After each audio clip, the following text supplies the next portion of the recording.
Welcome to Have You Read It, the channel where we bring books to life, one summary at a time. Today we're diving into the thrilling true crime saga, Dark Wire, the incredible true story of the largest sting operation in history, by Joseph Cox. This book isn't just another crime story. It's a fascinating blend of Miami Vice, Sneakers, and Ocean's 11, offering an unprecedented look into the world of international drug trafficking, encrypted communications, and the lengths law enforcement went to infiltrate this digital underworld. Our story begins with Owen Hansen, a former USC football player turned drug kingpin. Hansen ran a violent gambling ring and a massive drug trafficking operation, moving cocaine and methamphetamine across continents. He meticulously crafted a gangster persona inspired by Hollywood, complete with a wise guy room, a silver-plated AK-47, and the nickname Don Corleone. His downfall began with a seemingly innocuous golf game. Hansen's supplier, known only as El Jefe, warned him that the meeting was a setup, but Hansen ignored the warning. Ironically, it was Hansen's reliance on his encrypted Phantom Secure phone that convinced him his new associate, Al Wilson, was legitimate. Wilson was, in fact, an undercover FBI agent. Hansen's arrest was a pivotal moment, not just for his own criminal enterprise, but for the future of encrypted phone investigations. The FBI, racing against a remote wipe command from Phantom Secure, managed to secure Hansen's phone and crack its default passcode. The messages inside revealed the true scale of Hansen's operation, exposing a network of smugglers, bank accounts, and drug drops. The phone became a window into a world previously hidden from law enforcement, and the FBI recognized the potential to target the encrypted phone industry itself. Prosecutors Andrew Young and Ben Katz painstakingly pieced together Hansen's criminal network using the messages from his Phantom Secure phone.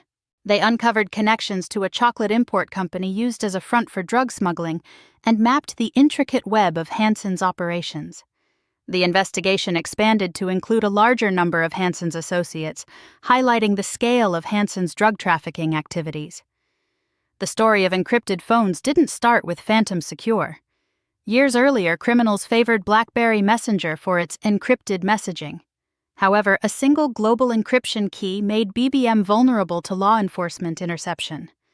bStealth, a company run by Nathaniel Lineham, offered a more secure alternative using BlackBerry Enterprise Server. This allowed bStealth to hold the decryption key, keeping messages out of reach of law enforcement. Phantom Secure built upon bStealth's model, introducing more robust encryption and remote wipe capabilities. The rise of Phantom Secure is intertwined with the story of Hakan Ayik, an Australian drug trafficker dubbed the Facebook Gangster. Ayik, on the run from authorities, adopted Phantom Secure phones for his organization and became a key distributor in Australia, inadvertently fueling the company's popularity among criminals. Ayik's influence transformed the Australian criminal underworld, providing them with a tool to communicate securely and operate remotely. The man behind Phantom Secure was Vincent Ramos, a charismatic salesman who transformed the company from a multi-level marketing scheme into a cornerstone of criminal communications. Ramos initially maintained that his business was legitimate, comparing himself to a gun dealer. However, as Phantom Secure grew, so did his involvement with criminal clients. Ramos embraced the criminal market, boasting of deals with the Sinaloa cartel and discussing features like GPS tracking to help criminals hunt down informants. The FBI, recognizing the need to go beyond individual cases, began Operation Safecracking, an investigation targeting Phantom Secure itself. A key break came with a confidential human source within Phantom Secure's distribution network. This source, David, facilitated a meeting between Ramos and undercover agents posing as drug traffickers, capturing Ramos admitting his knowledge of and complicity in his customers' criminal activities. The FBI attempted to convince Ramos to install a backdoor into Phantom Secure, granting them access to all user messages. The plan backfired when Ramos escaped during the negotiation, leading to a frantic manhunt. Ramos was eventually apprehended, becoming the first person prosecuted in the U.S. for running an encrypted phone company. In the vacuum left by Phantom Secure's shutdown, a new player emerged: Anom. This encrypted phone company, secretly developed by the FBI with the help of a former Phantom Secure associate, offered an even more secure platform, unknowingly leading criminals into a larger trap. Anom's development involved a team of unsuspecting coders in Asia, tasked with building an encrypted messaging app with a hidden message archiving feature. This backdoor, unbeknownst to the developers, would send copies of all Anom messages to law enforcement. The AFP's tech liaison, CIN325, played a key role in testing and refining this surveillance capability. Anom's rollout was spearheaded by Domenico Catanzariti, a former olive oil salesman turned drug trafficker. Catanzariti leveraged his connections to Italian organized crime to distribute Anom phones in Australia. Anom's advanced features, including a hidden calculator app interface and a promise of a privacy-focused operating system called Arcane OS, attracted a growing criminal user base. The FBI faced internal resistance to Operation Trojan Shield, the plan to secretly run Anom. Concerns over potential legal and ethical issues, mirroring those of the Fast and Furious operation, were eventually overcome. The FBI secured approval to proceed with Trojan Shield, effectively becoming an investor in the criminal underworld's new tech startup. The FBI analysts tasked with monitoring Anom messages encountered a world of explicit criminal conversations, coded language, and threats to life.